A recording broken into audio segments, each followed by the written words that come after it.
actually want to talk about in this video. I just want to explain one thing first, and it's that with any game like this that has a lot of depth to it, there is always going to be 3 classifications of people that regularly play the game, and it's always going to be like that until the end of time. There's always going to be these 3 character classes. The first one is the tourist, number 1. These are people who just are trying out the game. Maybe they got the game gifted to them. Maybe they heard about it being cool. They play the game. They beat it maybe once or twice. And then after that, it stays in their Steam library. They might play it occasionally every year or so. And then that's the extent of it. They're not good at the game. They're not trying to be good at the game. They just thought it was interesting and they were trying it out. They're tourists. Then you have number 2, the fan. This is somebody who's actually a fan of the game or franchise of that game and cares about it more and for longer than the tourist does. They might still be really bad at the game, but they go out, they buy the merch, they watch YouTube videos about the game. After they beat the game more than once or twice, they continue to play it. They might draw fan art of the characters or make and wear cosplays and stuff. Just a fan of the game. Then you have your third and final character class, the sweat. These are people who are above the average skill level at the game because they know all about like different tech and techniques. They've beaten the game an uncountable amount of times and have hundreds upon hundreds, if not thousands upon thousands of hours in the game. So these are our 3 character classes, right? These are our 3 factions: the tourist,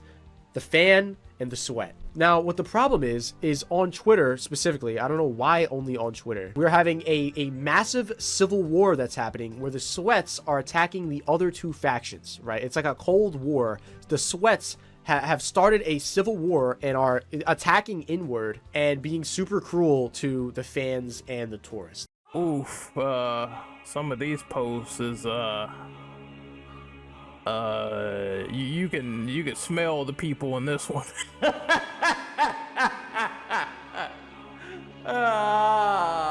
So knowing this and like actually using our brains a little bit, you know that most of the people that play these games are bad, right? 95% of the people who play these games are in these other 2 categories and aren't in the sweat category.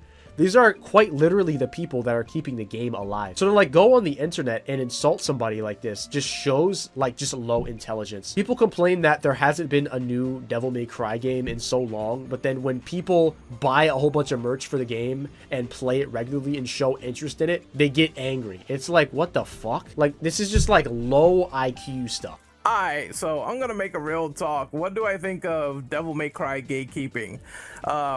This video has been on the back burner for a little bit. It's something that I don't know when it's gonna come out. I guess it's gonna come out like as soon as I feel like it, but I think it needs to be talked about. So number 1, a disclaimer here before I move into the video.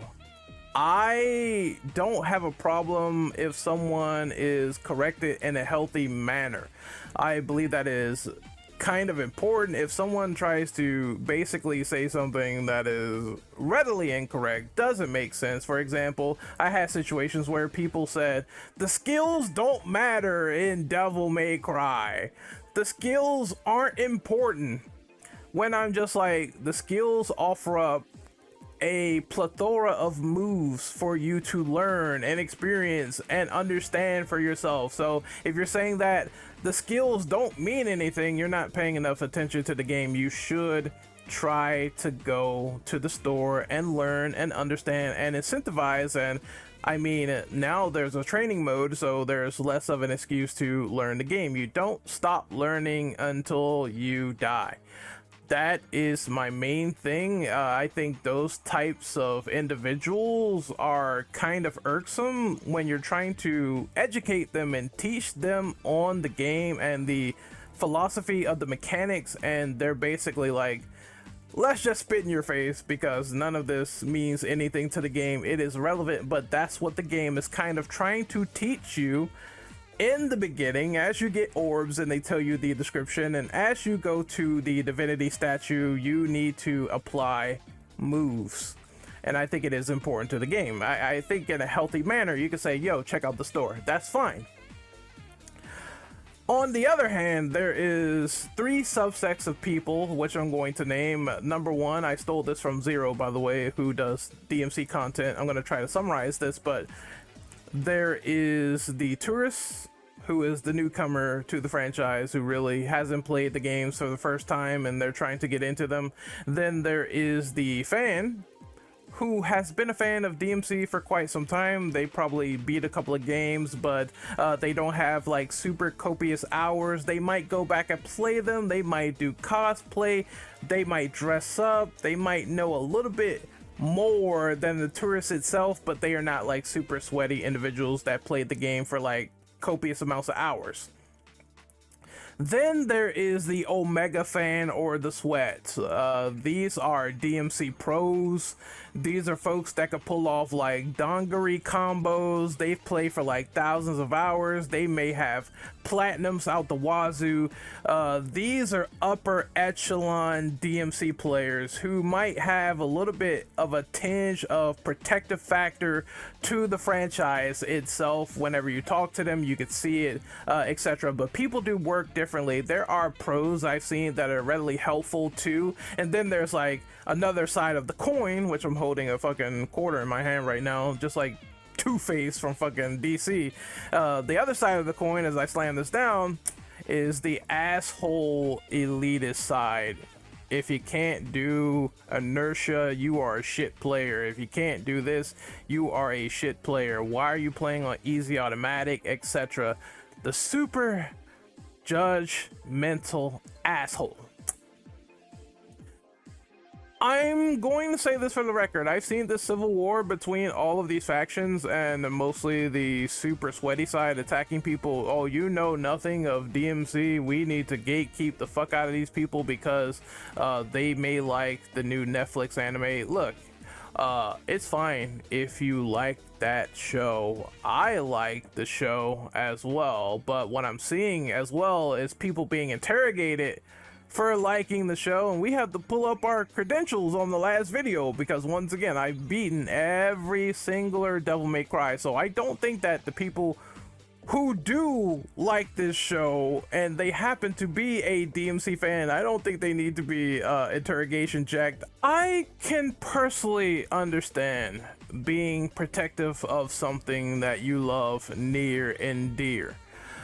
But this whole civil war with the super sweaty side going against the fan and the tourists, again, if it's not specified to someone lying on the older lore or saying that the characters were not really that important or fleshed out in certain games like DMC3 for example, you can clearly say that is a lie.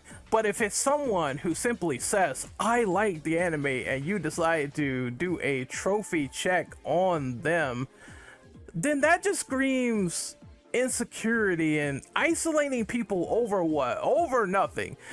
What if they go back and retroactively support the games and they love the games now? What if you get into situations like that where someone actually wants to experience and learn more and they want to take in all the advice that they possibly can? Those are interesting new fans of the series that we enjoy talking to. So isolating those people out just because they liked something that you didn't is a fucking ridiculous thing to do. I'm going to rip the band-aid off for those super DMC sweats that are the super toxic side. You do realize that in the grand scheme of mainstream franchises, that DMC is still readily niche.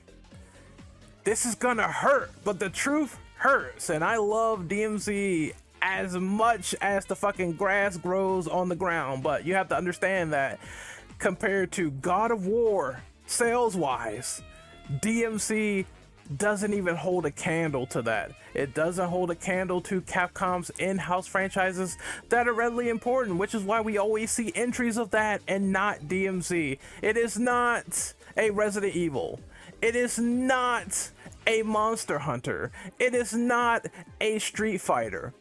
DMC 5 did sell well, like what, almost at 9 million copies, but as a franchise, in terms of recognition, it's just not enough. It's not there to the point of a fucking mega blockbuster success as God of War in order to keep spawning a more giant fan base. And another thing is, Insuno is gone. I believe that Insuno was the driver of a lot of choices to get Devil May Cry 5 made in the first place. We all know that DMC2 tanked, and that was an unfortunate situation to put Insuno on their last minute for the last 6 months on a team that didn't even know how to do a stinger properly, right?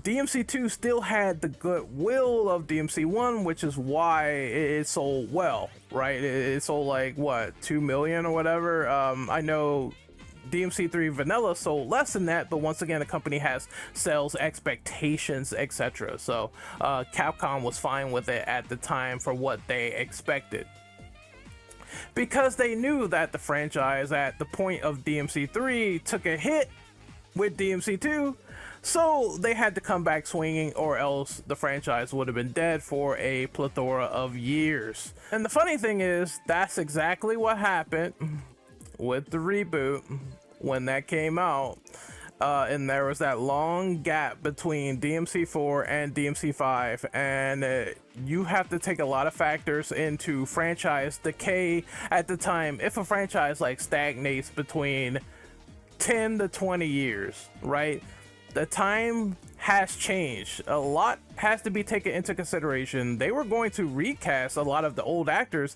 if they weren't up to snuff. They had to do auditions again. That was a big deal, man. But Insuno is the main driver behind DMC3, 4, and 5. And that man that got DMC5 made, that went to Capcom offices, he put his whole fist on the table. He laid it down and said, "You will do Dragon's Dogma 2 or DMC5 or I'm out of here." And they gave him what he wanted. The main initiator for driving the series is not there anymore at the company. And I did say that eventually, if they care enough, he will be replaced. They will get someone else. There are figures in there that worked on hack and slashes like Bayonetta 2 that will benefit DMC really well, but Capcom has to see it. And Insuno was the one that was overseeing things and getting games greenlit and made, and 5 was the success because of his mind, and his mind is no longer at the company. So I don't think it's a good idea to gatekeep people from this franchise if the initial driver is now history and people are now recently getting into the franchise just because of the anime. Once again, I don't give a shit how people play as long as they don't lie on the difficulty parameters and say, "Oh, this is too easy." Well, play it on Son of Sparta or play it on Dante Must Die. You know what I mean? And I just don't like those types. But if it is the general fan who just has an exuberant time loving DMC for what it is, wanting to learn, wanting advice, I don't fuck with those people. I never have, I never will. It's just play the game, have fun, play on what level of difficulty you want. If you enjoy it, whether you play on easy, automatic or not, the features and functionality is there for that person. Driving away the fan, the sweaty side, doesn't really realize that they are part of a specific demographic. Not everyone played hours upon hours upon hours of DMC. The initial meme fan, as much as you don't like the chair memes from DMC5 or what spawned from that game, that is what gave that game a hit on not only popularity, but more people getting into it, as well as the anime is doing the same process. Whether you love the anime or hate the anime, you can't really deny that transmedia marketing helps the series flourish in terms of what is important for a company to see, which is the sales figures and continuation of the series. Like I said before, I am a person who definitely knows there is a delineation point between quality and sales, but if you want continuation, you have to get these people in to see that Devil May Cry is profitable. So it's kind of weird that people are either trophy checking or skill checking people who are just having fun with the franchise, which I think is fucking stupid to do. We have to pray on our hands and knees at this point, and you know it's true if you're a hardcore DMC fan, to get a further continuation. And I know there's people that are fine with the franchise dying. Of course, it's like, hey, if this is the last entry, at least I got DMC 5.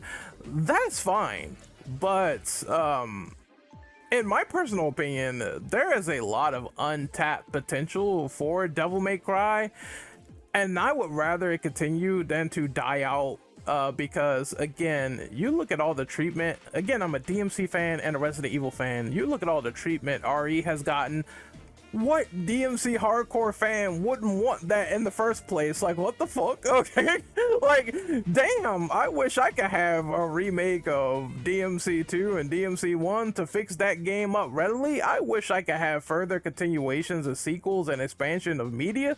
Like, why not, right? So in terms of those games continuing, which is readily important, that's always going to be in the back of my mind if this franchise ever dies, because I'm gonna be like, damn, wasted potential, time to move on to other Capcom franchises. And I know that day would be sad if they ever confirmed it, but I think Capcom is smarter than what we're giving credit for.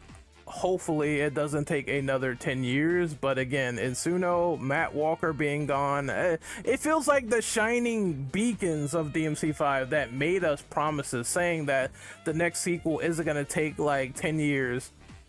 That shit is gone now because they work for other companies, or they retired, or they're with other people. So I can see some of the worry and frustration there, but personally speaking, the anime giving the games more of a spotlight is nothing more than a good thing, because it boosts sales. It shows, hey, there is interest, Capcom promoting it, that is cool.